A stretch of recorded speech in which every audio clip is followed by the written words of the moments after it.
The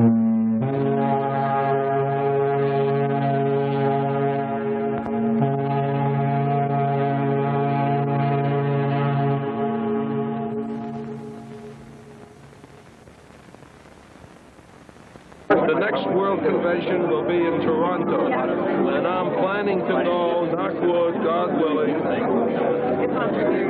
if I'm spared.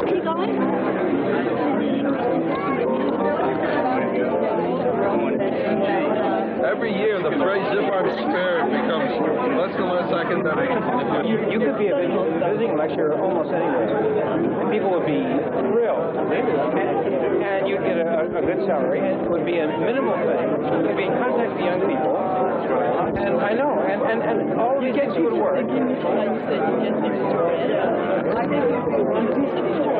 a clear day, see the brain. We talked about the possibility that extraterrestrial intelligence may already be coming to Earth. Many scientists here are going to be discussing the possibility of communicating with extraterrestrial intelligence. Now, he loves to pick up marbles with his toes and go all over the room. The nice thing about Anders is he will do that with an invisible marble and gravely hand it to you with his foot. Do you believe in magic? No.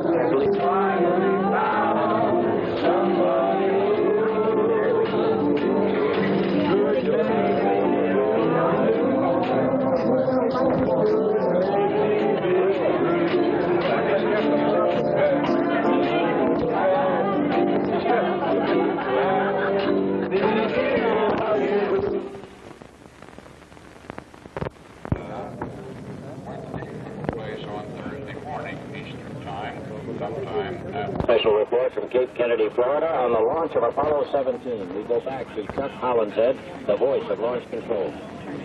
47 seconds and counting as we are on the terminal sequencer. 7.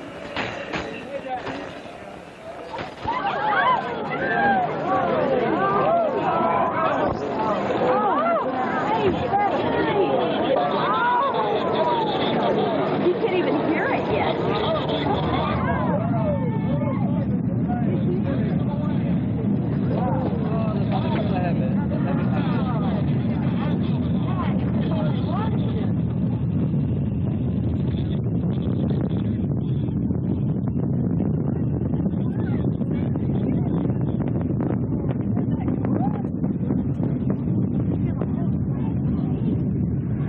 I think of all of the things that moved me in watching the flight of Apollo 17, right up from almost, it seemed from the sea. We watched it from a ship. It was given by my little boy Andros. Andros created a poem. Somebody asked him after the shot what he saw, and he said this: rocket, a moon, big fire, thunder, Mommy cried. That is the thing that NASA has not been able to get over.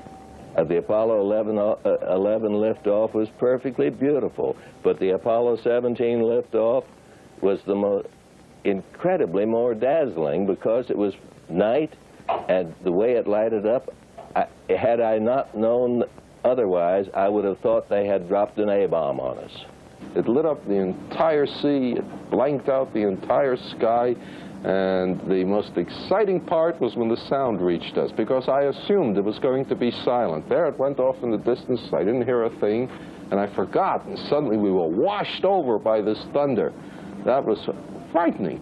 The point I wish to make is that if we're going to do it with any wisdom, and do it any better than we have managed our affairs on Earth, then we have to begin to entertain hypotheses which have not even been uttered, to my knowledge, in any of the precincts, mansions, halls, and vales of NASA. NASA, it seems to me, has succeeded in accomplishing a miracle, which is they have taken the most exciting event of the 20th century and succeeded in making it monumentally boring and profoundly depressing.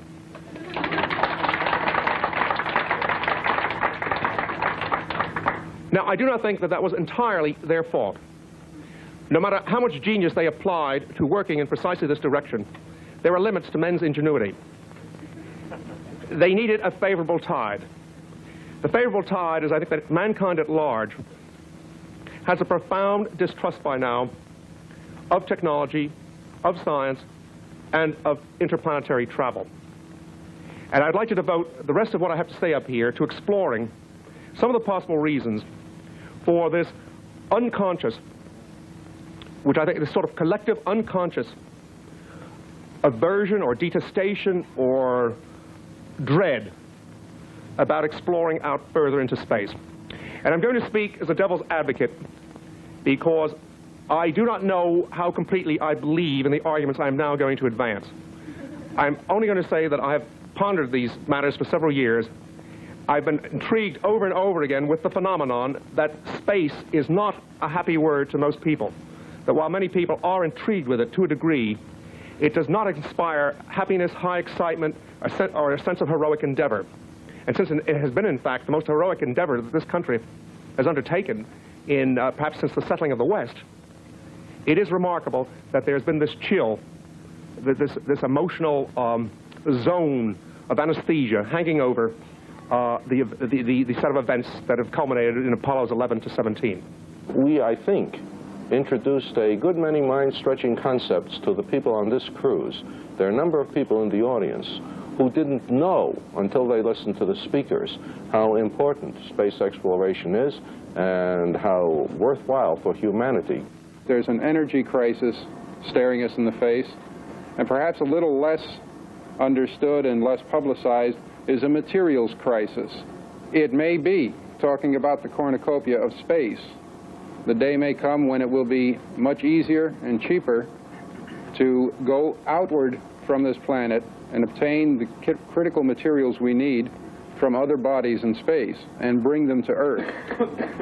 For example, if it's easy to get aluminum on the moon, it would probably be rather simple to launch it from the moon and put it in orbit around the Earth. And from orbit, you can either bring it down to the surface or work it there. There are many bodies in the solar system, for example, the little asteroids, which are someone once described as mountains torn loose and floating in space. A single asteroid of a few miles in diameter, composed predominantly of iron and nickel, contains more of those metals than we've probably used since the old Stone Age. It would be fairly simple, given the proper rocket acceleration, to push an asteroid of that type into orbit around the Earth, and then have your miners go up on a space shuttle rather than down into the Earth to produce the metals that we need. This world is no more closed than it is flat. And they don't understand that while this is the only planet on which we can live, this is not the only planet or the only region in which we can actually carry out our industrial activities. Earth is not an isolated spaceship in a hostile universe. Earth is the cockpit of our solar system, which is full of wealth, of energy, of materials. And the utilization of these capabilities are as important to the survival of our civilization as the discovery of the world was to the survival of the European civilization. If you were on deck today during the boat drill, you were looking out on a source of energy. Just the amount of ocean water that you could see has more energy in it than all the oil reserves in the world. In that sea, right outside us, 1 out of every 6,000 atoms of hydrogen is an isotope of hydrogen, a heavy atom of hydrogen called deuterium.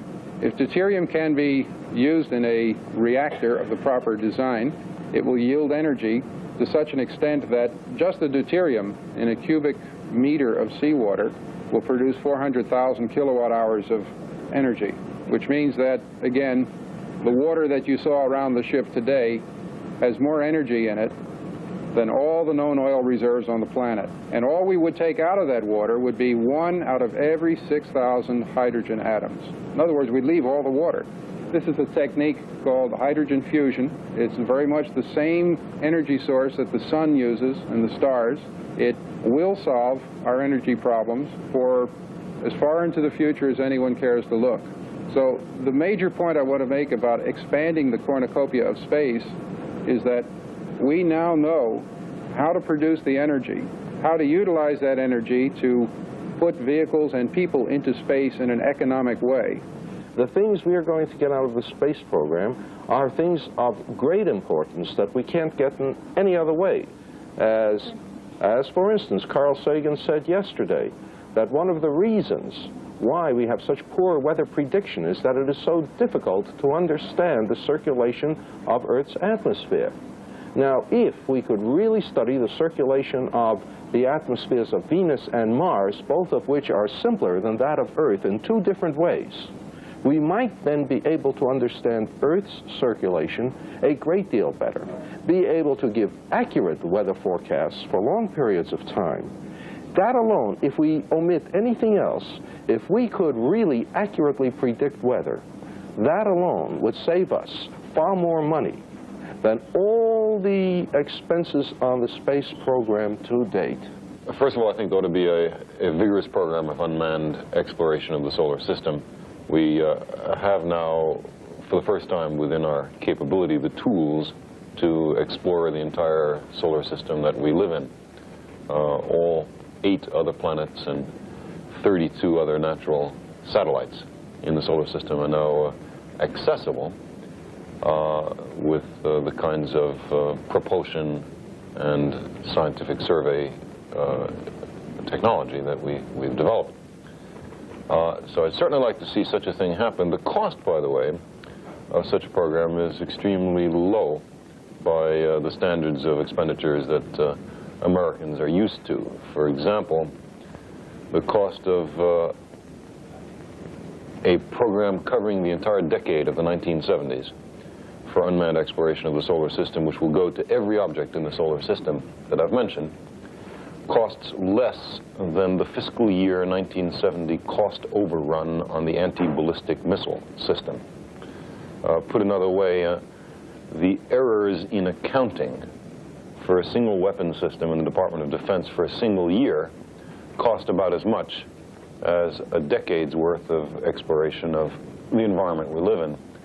And to my mind, such a cost comparison clearly shows that we can afford to explore the solar system. With the total and utterly ignoble mismanagement of the planet Earth, how dare we presume to go out? Well, we may presume to go out perhaps because it is part of our necessity to go out, just as very often we get up from a sick bed in order to go out and do a day's work. Totally unhealthy, we arise, we go out, we work, because that is our duty, that is our inner imperative. So in a larger sense, it may be that totally sick on Earth, nonetheless, we go out and we prepare to voyage into space and take the steps. Perhaps. But rather, we're seeking the answers of those questions every human being asks himself at one time. Why am I here? Why is there a world? We will never understand these things until we have understood the birth and death of the stars, where life comes from, what forms it can take, what is its eventual destiny. I would also like to see astronomical observations from Earth orbit in which we look not down at the Earth, which is another very good thing to do, but look out at very distant objects and find out something about the cosmology of the universe that we live in. And so our telescopes look out into space and approach these problems on many tacks. They look for other stars. They study their nature. They look for planetary systems. Recently, we've made tremendous progress in finding the chemistry in space, which may be the same chemistry which led to life on Earth and perhaps life elsewhere. In the near future, when this telescope is improved and others like it built, we may start serious searches for other civilizations in space. There is a tendency to think of communication as merely a species of squeezing and tweaking of the electromagnetic field. When we think of sending radio communications to the moon, as we will be doing in a few days, that venture is accomplished entirely through our command of the electromagnetic field. However, it may be possible, in fact it is probably even likely, that when we are dealing with communication, we are dealing with something which is analogous to Spinoza's notion that there might be many attributes to reality besides mind and matter. So it may be that there may be any number of species of communication which have nothing to do with this exercising of the electromagnetic field. There may indeed, quite obviously, be psychic communication. There may be planetary communication of a sort we don't even begin to conceive. This telescope you see here is by far the largest radio telescope in the world. It's a reflecting telescope with a reflector 1,000 feet in diameter. Now this means that it has a collecting area for signals from space equal in size to about 20 acres, about equal to the combined collecting areas of all the other optical and radio telescopes of the Earth. The towers you see are higher than the Washington Monument, and the structure you see high in the air, 50 stories in the air, is larger than a football field. This is what it takes to reach to the very depths of space and to see the faint signals that come to us and tell us what processes are going on out there and what may happen in the future. Someday we're going to want to go out and see the universe for ourselves, and to do that takes a new technology. It's going to take thousands of years, perhaps. Perhaps man himself won't be able to go, but he'll recreate himself in another image in the form of intelligent machines that carry his traditions and cultures and thoughts and explores the universe.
Many of you saw the great Arecibo telescope today.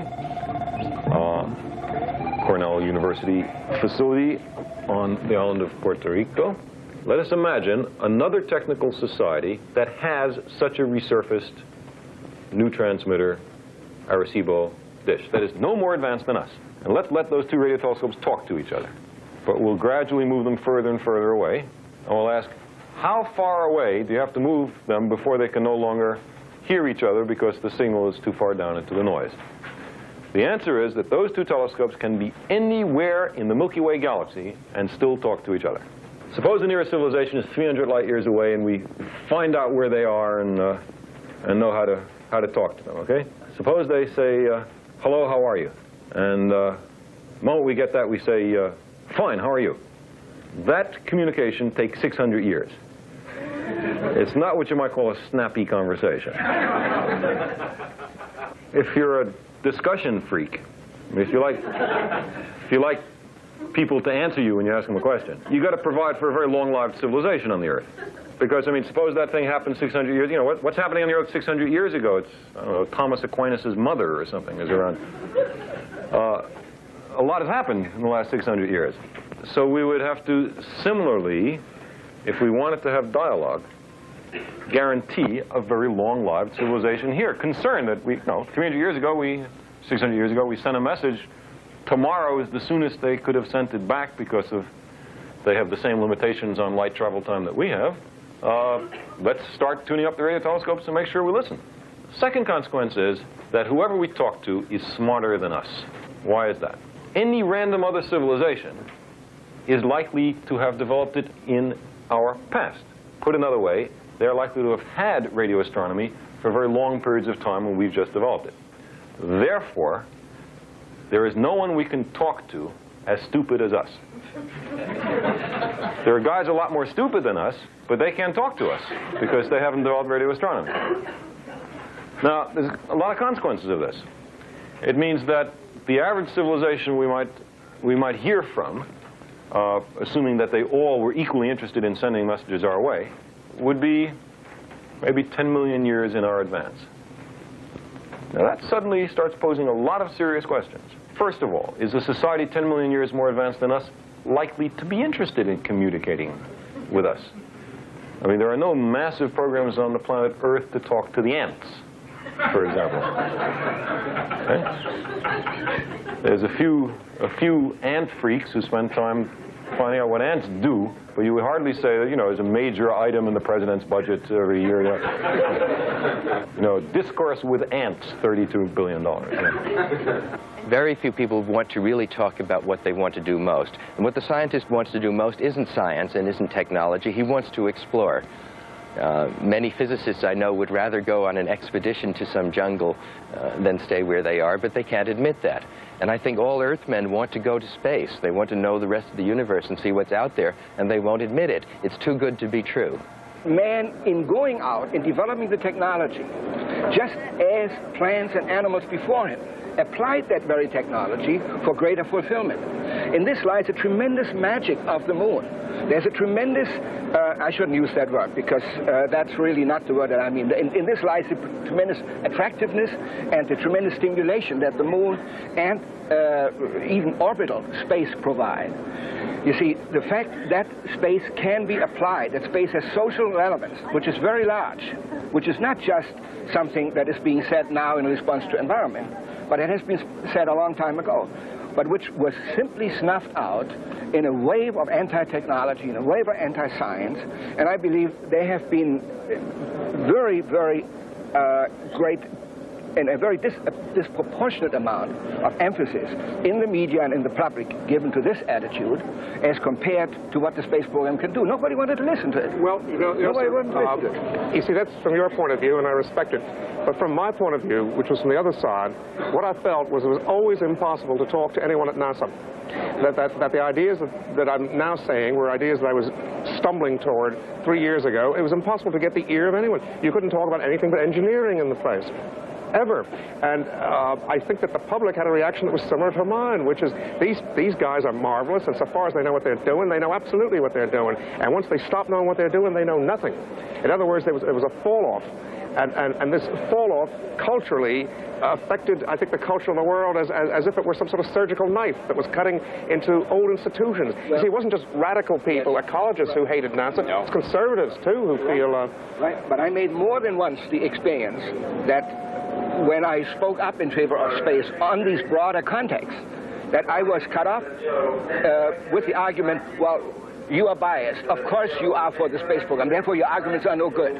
Well, let me ask you, how do you dispose of the people that Norman has spoken of, and among them poets and so forth, who did not oppose technology, but whose interests were not represented or somehow couldn't be incorporated into a space effort? Well, isn't it expedient, at least, to deal fairly with those people? Oh, I think they should be dealt fairly with, but I'm not sure that they should be part of, let's say, a NASA-directed moon program, you see. I think there are ways. I think that the thing that ought to be recognized, and I think it would be a huge achievement for NASA to recognize this, is that they have performed this technological miracle. And they are not going to be rewarded for it in the spiritual sense. They are not beloved, esteemed, and honored. At this present moment, they're criticized. It seems to me that they're men enough. What they have to recognize is that good and great as they were not great enough. You know, true, they were pioneers, and pioneers are always limited. But it seems to me that in the next step, they have to recognize that if they're going to be colonizations of the moon, and I believe it's terribly important that there be such colonies, that we have to have a whole spectrum of objectives, not only the primary technological objectives without which there'll be no life on the moon, but also we have to think in such terms that everyone, one way or another, will begin to become attached to this as a meaningful venture. And I think by that what we have to do to begin with is not approach it as a positive good, but as a huge question. In other words, is moving to the moon going to enlarge our vision of ourselves, or are we going to discover that we have limitations? For instance, it's valuable to move to the moon even if we learn that man cannot live in a moon environment. If, for instance, that moon environment is going to be almost entirely plastic. Some of us have been arguing for years that plastic is an alien material which deadens and kills the best qualities of it. If you have a colony up there, and that colony, with the best of people, fails to survive, it at least will tell us something about the nature of an utterly artificial environment. Yes. Or an utterly man-made and man-willed environment. That will be worth something. That will be one of the ways in which technology, finally, is the only instrument which can clean up technology. In other words, the solution to ecology, I agree with you, goes through technology. That is the only force which can purify its own house. But going to the moon accelerates that process of purifying the house. And for that reason, I say it's work. But the problem is to attach it to the imagination of people. I'd suggest that one of the first things you do when you have a colony on the moon is that you have a monastery on that moon, where contemplatives can go. Excellent. Then that begins to interest people. You know, as far as colonization goes, do you see that, might there be a parallel historically? The first people who made expeditions to the New World, I mean, among the earliest were the Spanish, who did not have any idea of establishing families. The conquistadors had the intention of merely enslaving the natives and getting gold back to Spain. It was the British who brought families that established the colonies. Would that kind of humanization be possible in some sort of space exploration that would maximize the opportunity to colonize? Well, now that the Americans have started it, the Russians can complete it. There's a point. I hope not. There's a point I made this morning that I'd like to emphasize too, and that was, and I think it was Neil at luncheon the other day who pointed out that when the railroads were established to the west, they gobbled up more of the GMP of those times than our expeditions to the moon. And it was not the government which developed the West. It was government which explored the West. It was private enterprise, free people who developed the West. And I think the only way we're going to really see movement in space is for the government to do the preliminary exploration, to find out the facts, and then turn it over somehow to private enterprise groups who can do all sorts of things with the moon. The things we've been talking about, manufacturing on the moon, putting up hotels on the moon, recreation on the moon, in space. Isn't there a small edge on that already in ComSat, for example? Which is a good example. We need more of it. And that, I believe in the private enterprise system, that you cannot regulate and do everything because you get a mammoth bureaucracy which lacks imagination, whereas private enterprise has imagination. What about a multiplicity of societies on the moon? Well, one of the arguments that modern man has is which kind of society works and which kind does not work. On the moon, we have the opportunity to have a full range of societies, from absolutely authoritarian societies to absolutely libertarian societies. You know, you could have people who could volunteer for their kind of society on the moon. I grant you this won't be the first colony, but there has to be some sort of long-range conception at the least, socially as well as technologically, in order to capture the imagination of people. Otherwise, people just feel that, my God, that I'm going to be pulled off the Earth and stuck on some planet, or if not me, my children. We talked in one of our earlier sessions that we have two main problems today, namely an energy problem and I forget what the other one, but I disagreed with both of them because this morning I said that we didn't have an energy problem. It was only getting ideas to extract the energy. The two problems that I see is that we have, number one, a communication problem, that the great mass of the public do not know what is happening. And the mass media is not getting the message to them. The mass media is a purveyor of what I term colorful trivia. It doesn't really get the details through. And the other big problem is that while the democratic principle isn't working because the people are disenfranchised through ignorance, we don't have any management systems to manage this kind of technology.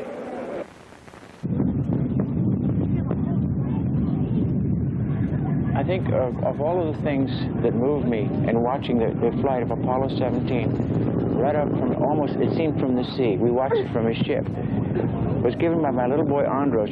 Andros created a poem. Somebody asked him after the shot what he saw, and he said this: rocket a moon, big fire, thunder, Mommy cried. That is the thing that NASA has not been able to get over.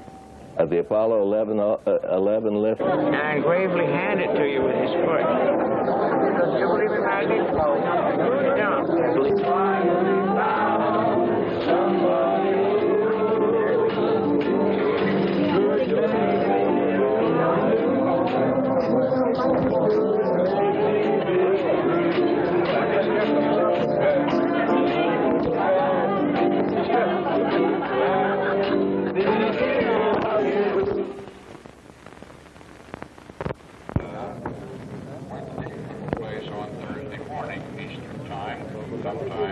Special report from Cape Kennedy, Florida, on the launch of Apollo 17. We go back to Chuck Hollinshead, the voice of launch control. And you'd get a good salary. It would be a minimal thing. You'd be in contact with young people. And I know, and all these things would work. A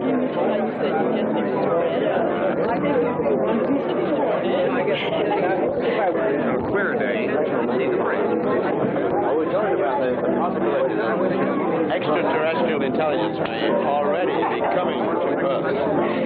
Many scientists here are going to be discussing the possibility of communicating with extraterrestrial intelligence. Now, he loves to pick up marbles with his toes and go all over the room.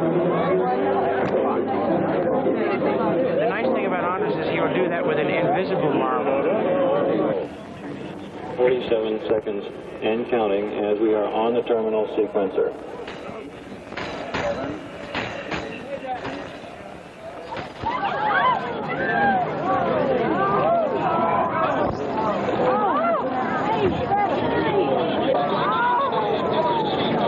You can't even hear it yet.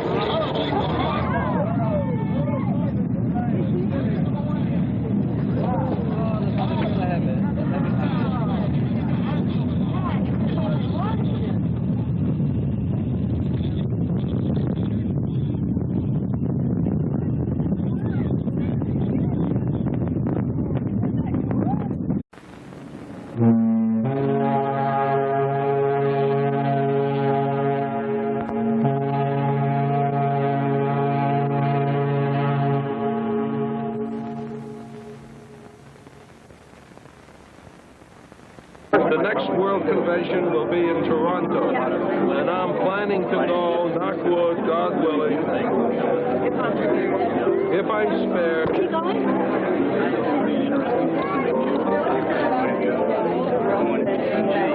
Every year, the phrase "if I'm spared" becomes less and less academic. You could be a visiting lecturer almost anywhere. And people